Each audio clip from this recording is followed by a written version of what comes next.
आशीर्वाद या श्राप। स्वर्ग में भ्रमण कर रहे नारद जी ये देखकर बड़े हैरान थे कि धरती पर वह लोग तो बहुत खुश हैं जो धन के पीछे भागते हैं, और वे लोग बड़े दुखी हैं जो भगवान की भक्ति करते हैं। इस विचार से ग्रस्त नारद जी काफ़ी परेशान हो गए, और जब उनसे रहा नहीं गया तो वह सीधे पहुँचे वैकुंठ धाम। इस प्रश्न का समाधान पाने के लिए भगवान विष्णु के पास नारद जी जैसे ही भगवान विष्णु जी के धाम पहुँचे, भगवान विष्णु उनके मन की बात पहले से ही जानते थे। विष्णु भगवान ने नारद से कहा, चलो धरती लोक पर चलते हैं और आपके प्रश्न का समाधान पाते हैं।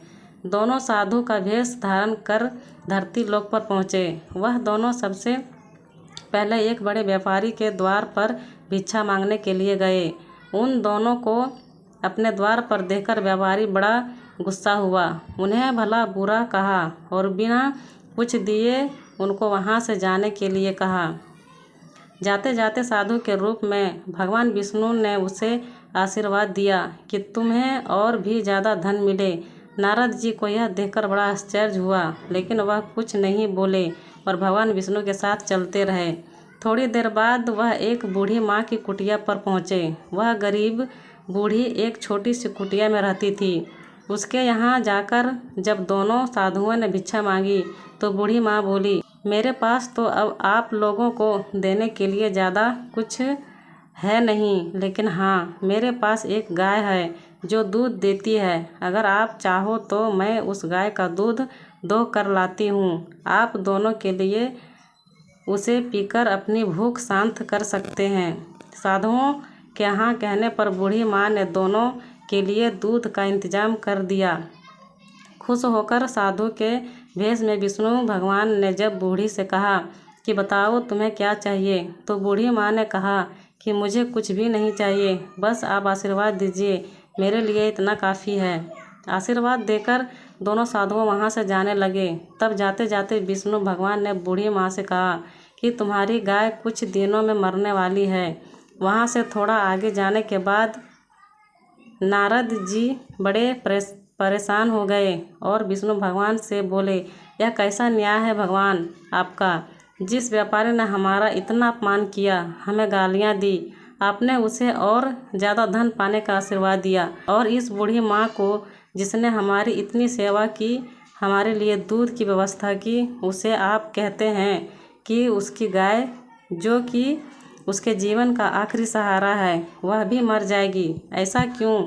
नारद जी के सवालों को शांत करने के लिए भगवान जी ने चेहरे पर मुस्कान के साथ कहा कि मैं उस व्यापारी को जो आशीर्वाद दिया, दरअसल वे उसके लिए शाप था। उस व्यापारी का मन पूरी तरह से धन कमाने में फंसा हुआ था, और अगर उसे और ज़्यादा धन मिलेगा तो वह आखिरी समय तक उसी धन के पीछे भागता रहेगा, और अगले जन्म में उसे सांप बनकर उसके पास कुंडली मार कर बैठा रहेगा।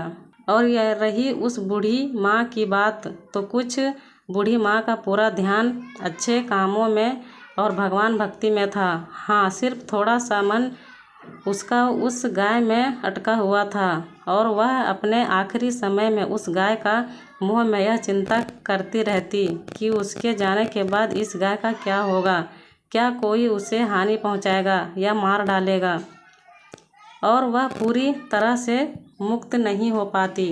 बस यही कारण था कि मैं चाहता हूँ कि आखिरी समय में उसका ध्यान पूरी तरह मेरी तरफ रहे, ना कि इस गाय की तरफ। भगवान विष्णु समझाने के बाद और इस पूरी घटना के बाद नारद जी का मन पूरी तरह से शांत हो गया और वह खुशी खुशी स्वर्ग लोक लौट गए।